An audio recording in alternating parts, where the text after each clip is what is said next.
Chers téléspectateurs, c'est un plaisir de vous retrouver pour le grand débat d'Africa 24 en direct de Libreville au Gabon. L'échéance électorale du 27 août 2016 approche. La campagne d'ailleurs se densifie sur le terrain et les représentants des candidats et de la société civile sur ce plateau vont donc débattre de la redistribution des richesses et de la lutte contre la corruption. Nous allons tout de suite les présenter. Étienne Massar Kabinda Makaga, bienvenue sur ce plateau. Vous représentez le candidat Ali Bongo Ndimba. Merci, bonsoir. Bienvenue à vous également, Franck Njimbi. Vous représentez le candidat Jean Ping. Bonsoir. Et enfin, bienvenue à vous, Nathalie Zemo-Effoy. Vous êtes coordinatrice du réseau Femmes Lève-toi et secrétaire générale du Club 90. Bonsoir. Alors, nous allons tout de suite faire un premier tour de table, et honneur aux dames, je commence par vous d'ailleurs. Selon vous, dites-nous, on va commencer par la répartition, la redistribution des richesses. Quels sont les principaux, d'abord, secteurs qui génèrent de la richesse au Gabon? Et sont-ils, selon vous, quel est leur impact sur le niveau de vie de la population? Alors, le Gabon est un pays producteur de pétrole, je n'informe personne, c'est de notoriété. Et donc, le pétrole est quand même la principale source de revenus. Notre produit intérieur brut est lié à au moins à 60% aux activités pétrolières. Depuis quelques années, le gouvernement a fixé l'objectif de diversification de l'économie, mais il faut dire que l'activité reste très liée au secteur pétrolier. Il y a eu une tentative de réforme du secteur forestier qui, au niveau des entreprises, il faut se dire, n'a pas été vraiment couronnée de succès. Donc le pétrole reste la source principale de revenus. Et donc quel serait leur impact sur le niveau de la population? L'impact sur la population est visible. Vous savez qu'actuellement, il y a une crise pétrolière et l'impact se ressent fortement depuis, je vais dire, déjà le dernier semestre 2014, mais vraiment les effets négatifs de la baisse du cours du baril de pétrole se sont ressentis durement au courant de l'année 2015. On parle sur Port-Gentil, capitale économique, principale ville pétrolière, de plus de 30 000 emplois perdus. Donc, et je ne parlerai pas non plus de toutes les petites entreprises, que ce soit du secteur parapétrolier ou des entreprises comme la mienne qui sont dans le secteur des services ou d'autres. Il faut dire que l'activité est assez à la baisse, très fortement même à la baisse, consécutivement à la baisse du cours du pétrole. Donc ça se ressent fortement à tous les niveaux. Un emploi perdu au Gabon, il faut le dire, c'est à peu près 10 personnes impactées. Parce qu'un chef de famille dans notre pays a en charge ses enfants, les neveux, les nièces, et en moyenne, c'est 10 personnes directement touchées. Donc imaginez 30 000 emplois sur Port-Gentil. Je ne parlerai pas de Libreville, je n'ai pas les statistiques, mais vous voyez que la crise pétrolière impacte sur toute la vie sociale gabonaise. Monsieur Njimbi, les revenus tirés de cette manne pétrolière sont-ils, selon vous, bien redistribués au sein de la population? Ce n'est un secret pour personne que les revenus, la richesse nationale est très mal distribuée au Gabon. Les chiffres, quand on les regarde, on comprend tout de suite, il y a 33% de la population gabonaise qui vit en dessous du seuil de pauvreté. C'est-à-dire au niveau du Gabon, avec à peu près 45 500 francs par jour. Il y a à peu près seulement 33% de la population gabonaise qui a accès aux infrastructures d'assainissement. Et bon, pourquoi cette situation? Eh bien, simplement parce que les deux principaux leviers de redistribution de la richesse, que sont le travail et la sécurité sociale, ne fonctionnent pas toujours comme cela devrait être. La sécurité sociale, bon, j'ai suivi un débat récemment sur cette chaîne. La sécurité sociale encore, on peut comprendre, elle peut marcher, elle marche qu'à un cas. Mais le monde du travail, eh bien, le monde du travail, lui, il est complètement atone. C'est Madame Zemo qui parlait tout à l'heure des 30 000 emplois perdus rien qu'à Port-Gentil. Mais on dira simplement que quand on regarde la structure du monde du travail au Gabon, la fonction publique à elle seule emploie 61% des actifs au Gabon. 61%, c'est-à-dire qu'il y a plus de personnes employées par l'État que par le secteur privé. Donc il y a très peu d'emplois marchands au Gabon. À partir du moment où le marché du travail est aussi mal structuré, à partir du moment où la fonction publique sert de variable d'ajustement en ce qui concerne la lutte contre le chômage, on comprend tout de suite que la redistribution de la richesse ne peut qu'être inégale. Il n'y a qu'à aller dans les quartiers de Libreville pour bien se rendre compte que les Gabonais, comme on dit communément, tirent le diable par la queue. Mais ça, on le comprend aisément quand on voit la nature du régime. Monsieur Massar, alors ces richesses gabonaises, notamment, on parlait du pétrole, répondent-elles aux attentes, selon vous, des Gabonais? Bien. Madame, il faut dire d'entrée de jeu que nous sommes là pour édifier nos compatriotes. Vous l'avez rappelé, nous sommes à la veille d'une élection présidentielle. Et les Gabonais vont devoir opérer dans quelques jours le choix qui va guider notre pays pour les 7 prochaines années. Donc c'est un choix qui doit être fait en toute responsabilité. Et pour exercer cette responsabilité, il faudrait que nos compatriotes soient informés de la réalité d'un certain nombre de choses.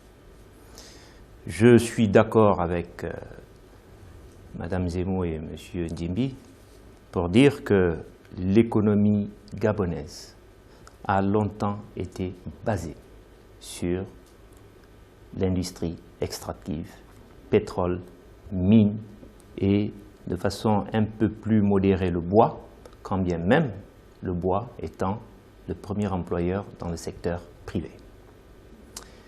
Et ce que Mme Zemmour a dit prouve, si besoin est encore, la pertinence de la politique du président de la République, candidat à sa réélection, M. Ali Bongo Ondimba. Pourquoi?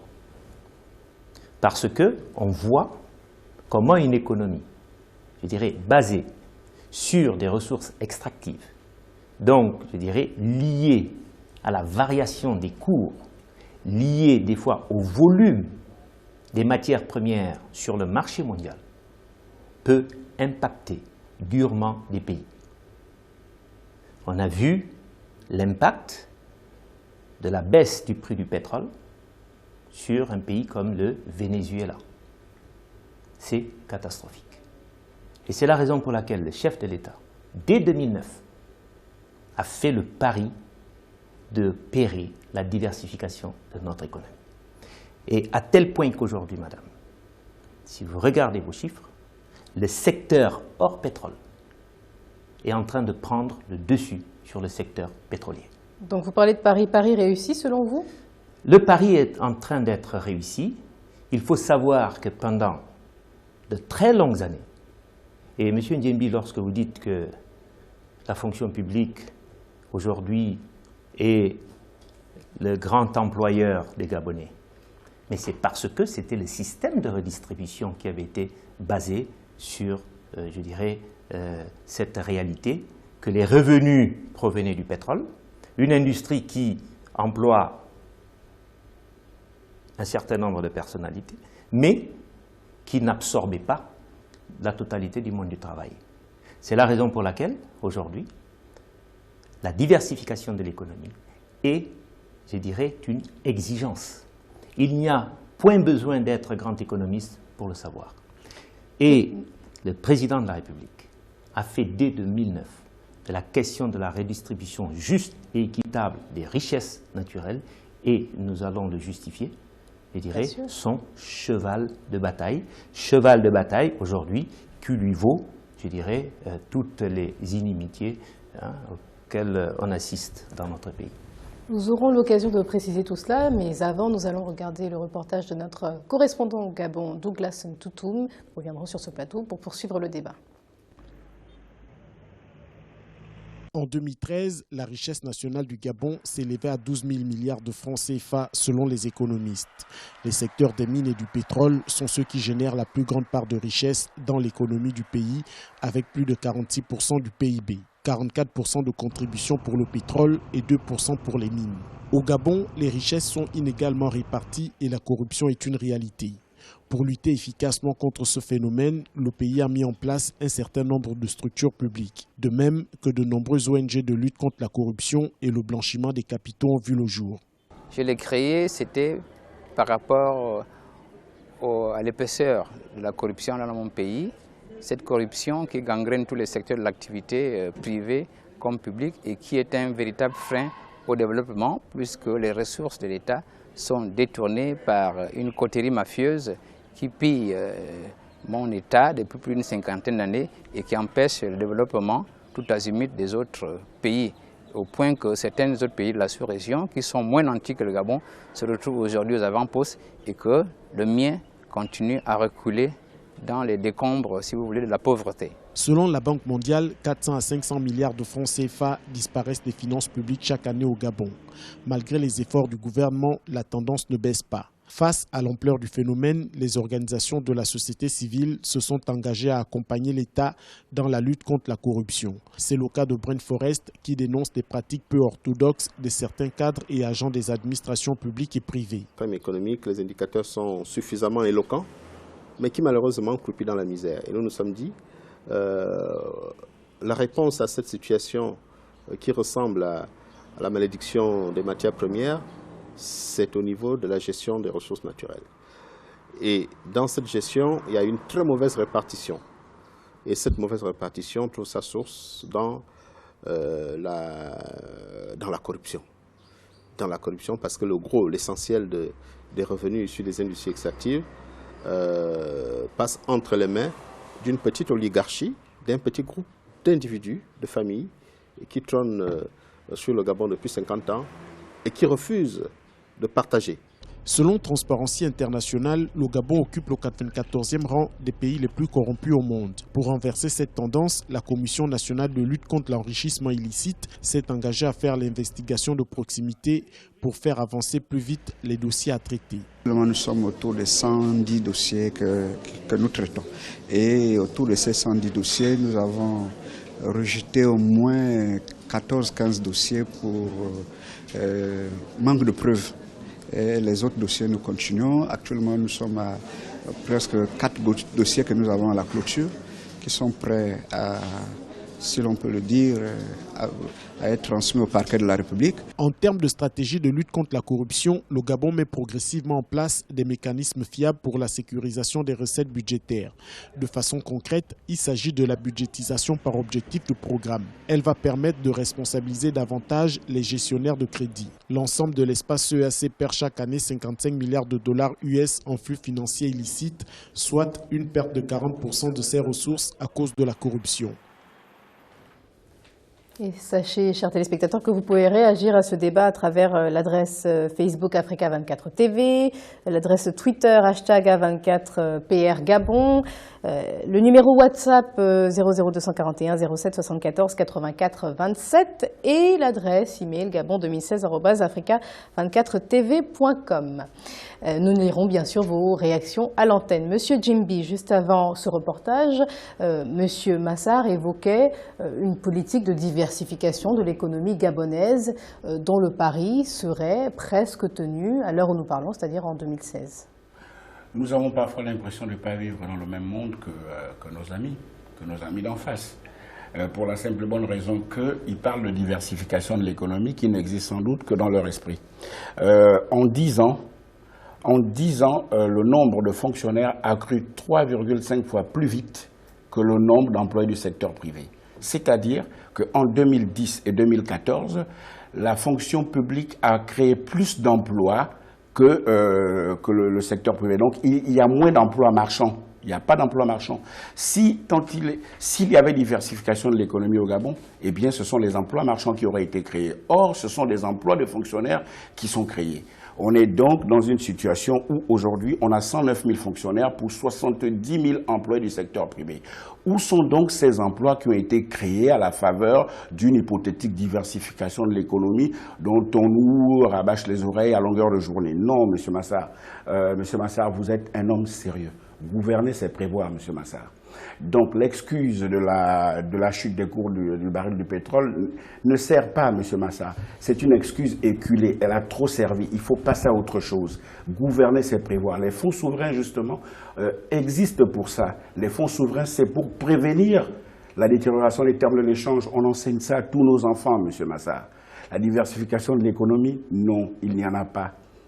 C'est un fantasme. Justement, on va permettre à M. Massard de répondre. Est-ce que l'État masque le fait de ne pas pouvoir atteindre cet objectif de diversifier l'économie à travers la création d'emplois toujours dans le secteur public? Alors, madame, je voudrais déjà, sur la base du reportage, dire que la question de la redistribution des richesses, on peut, pour ce qui concerne le débat d'aujourd'hui, baser sur 2 facteurs. Les choix économiques, ce que j'évoquais tantôt, et concernant votre reportage, la question, je dirais, de la corruption. D'accord? Bien. Restons pour le moment sur la question des répartitions des richesses. Le choix économique opéré. La répartition des richesses La ou redistribution des richesses. La répartition et la redistribution. Ce n'est pas la même chose, monsieur Massard. Monsieur Ndiembi, il faudrait que nous soyons sûrs de parler de la même chose. De quoi parlez-vous? Répartition ou redistribution de richesses? Redistribution. Bien. Redistribution. Très bien. Bien. Mais qui fait aussi partie de choix politiques, économiques et sociaux. Et on va revenir là-dessus. Vous savez, monsieur Ndiembi, je vous ai dit, moi je suis là, dans le cadre d'un débat. Vous représentez monsieur Jean Ping, derrière lequel s'adosse un certain nombre de candidats qui, je le rappelle, quand bien même ils ont demandé pardon à la population pour des choses qu'ils n'ont pas expressément décrites, d'accord, ils ont été aux affaires durant ces 40 dernières années. Monsieur Massard, ne digressons pas sur le débat. Non. Vous me servez cette ancienne, monsieur Massard, parce que votre candidat pendant à cette époque était où? À la tête de HSBC? On a l'impression que lorsque l'on parle aujourd'hui de l'avenir du Gabon, que l'histoire du Gabon a démarré en 2009. Je veux juste dire qu'il y a des situations qui existent et les Gabonais qui nous suivent derrière leur écran peuvent en témoigner depuis de longues périodes. C'est la raison pour laquelle je vous parle de... Il faudrait peut-être se recentrer sur la réponse. Madame Zemmour a parlé d'emplois perdus dans le secteur du pétrole. Mais aujourd'hui, c'est un fait. La diversification de l'économie gabonaise, à travers le secteur bois, à travers le secteur des mines, à travers des programmes agricoles. Il faut savoir qu'aujourd'hui, nous sommes en train de reconquérir un secteur qui a été pendant longtemps abandonné à cause des revenus pétroliers qui est l'agriculture gabonaise. Donc le secteur privé est en train de décoller au Gabon. Le secteur privé est en train de décoller à tel point, madame, et ces chiffres peuvent être vérifiés, que 60 000 emplois ont été créés. On a perdu des emplois dans le secteur pétrolier, c'est vrai, madame, je vous le concède, personne ne peut le nier. Et notamment, tous, je dirais, les services rattachés à l'extraction pétrolière. Mais il faut savoir que dans le même temps, la diversification de l'économie gabonaise a permis de créer 60 000 emplois. Ce sont des chiffres qui peuvent être vérifiés. Monsieur Ndiembi, nous sommes là pour parler à nos compatriotes et leur dire la vérité de manière à ce qu'en toute responsabilité, ils fassent leur choix. Je ne suis pas dans la spéculation. Vous avez dit tout à l'heure, et je vous en remercie, que je suis un homme sérieux. D'accord? Nos compatriotes me regardent. Je ne mets pas ma crédibilité sur du mensonge. Monsieur Ndiembi non plus n'est pas dans la spéculation. Il nous a donné un certain nombre de chiffres. Non, moi je lui dis que nous avons perdu des emplois dans le secteur pétrolier liés à la baisse drastique des cours du pétrole. Mais nous avons créé dans le même temps, et c'est ce que je disais dans mon introduction, qui prouve la pertinence du choix politique du président de la République, la diversification de l'économie qui a permis de créer 60 000 emplois. Madame Zemmour, alors dites-nous, en tant qu'observatrice de la société civile, cette diversification de l'économie, est-ce que vous l'avez perçue? Est-ce que vous avez le sentiment que les Gabonais la ressentent au quotidien et que des emplois sont créés, notamment dans le secteur privé, chaque jour? Alors, ce que j'aurais peut-être dû commencer à dire en me présentant, c'est que je suis chef d'entreprise. Je suis patronne d'une petite entreprise au Gabon. Ça fait 20 ans que je suis entrepreneur. Je vais vous partager un peu mon expérience qui vient illustrer, répondre à votre question. En 2009, je gère une société de mise à disposition de personnel. J'ai un effectif de 2000 salariés. Mes principaux clients sont les sociétés du secteur bois. Quand je dis bois, c'est l'exploitation forestière. C'est la transformation du bois, donc des usines de premier niveau de transformation. Et ensuite, bon, un peu moins le pétrole, mais principalement le secteur bois et forêt, d'accord? Transformation forestière, bois, BTP également, pardon, c'est ce que je voulais dire. Deuxième secteur très porteur d'emploi, BTP. J'ai 2000 salariés dans ces entreprises. Aujourd'hui, cette entreprise est quasiment en cessation. Nous peinons à placer 20 employés temporaires, de 2000 à 20. De 2009, je vous parle de 2009 à 2016. Donc, je suis surprise, estomaquée, chaque fois que je tombe sur ces effectifs de diversification de 60 000 emplois, parce que dans mon quotidien d'entreprise de service, j'ai moins de clients, parce que mes clients sont en difficulté, parce qu'ils ferment, parce qu'ils sont en sommeil, parce qu'ils licencient, parce qu'ils n'ont plus les moyens d'embaucher même du personnel temporaire, parce qu'il y a des réformes qui leur ont empêché de fonctionner au quotidien. Et très honnêtement, je me demande d'où viennent ces chiffres, d'où proviennent ces chiffres. Le deuxième exemple que je vais prendre, c'est le taux de chômage.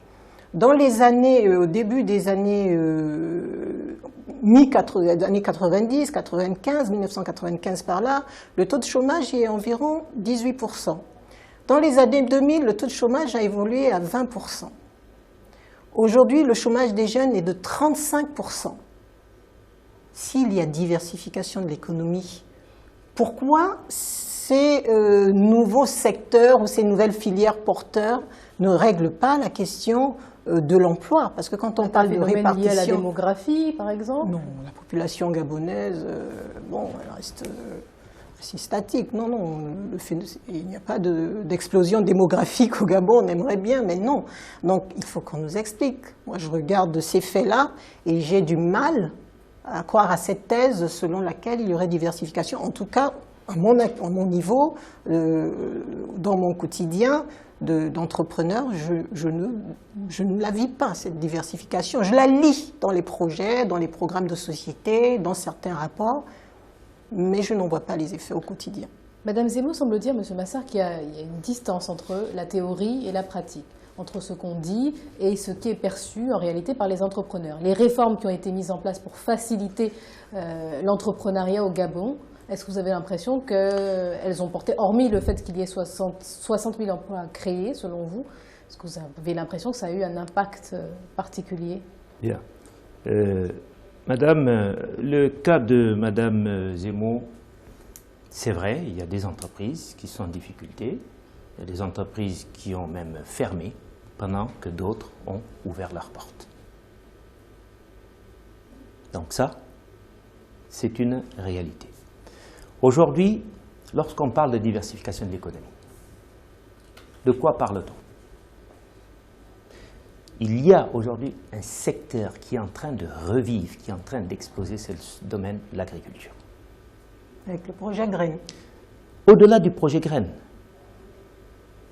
aujourd'hui, il faut savoir que le Gabon est passé de quasiment rien dans le domaine de la production d'huile de palme, de noix de palme, de palmier, à presque premier pays en Afrique centrale et bientôt en Afrique tout court, producteur de palme. Ce qui concerne directement le projet Graines. Non, au-delà du projet Graines. Ça, c'est le projet fait avec Olam. Le projet Graines est un projet qui vient maintenant se lier au projet amené par la société Olam. Et il y a des Gabonais aujourd'hui, à l'intérieur de notre pays, puisque le président a sillonné, le gouvernement sillonne les provinces, et on voit que les populations sont de plus en plus fixées dans leurs provinces, évitant l'exode rural et redonnant vie aux provinces à l'intérieur et même les villages les plus reculés. Mais la principale source de richesse, c'était tout de même le pétrole. C'est vrai qu'il y a une crise dans le pétrole, mais la crise n'a pas commencé en 2009. Les chiffres étaient bons en 2009, en 2010, en 2011. La crise est intervenue un peu plus tard. Madame, je vais vous dire, jamais le Gabon n'a connu des taux de croissance comme nous les avons connus depuis 2009. La crise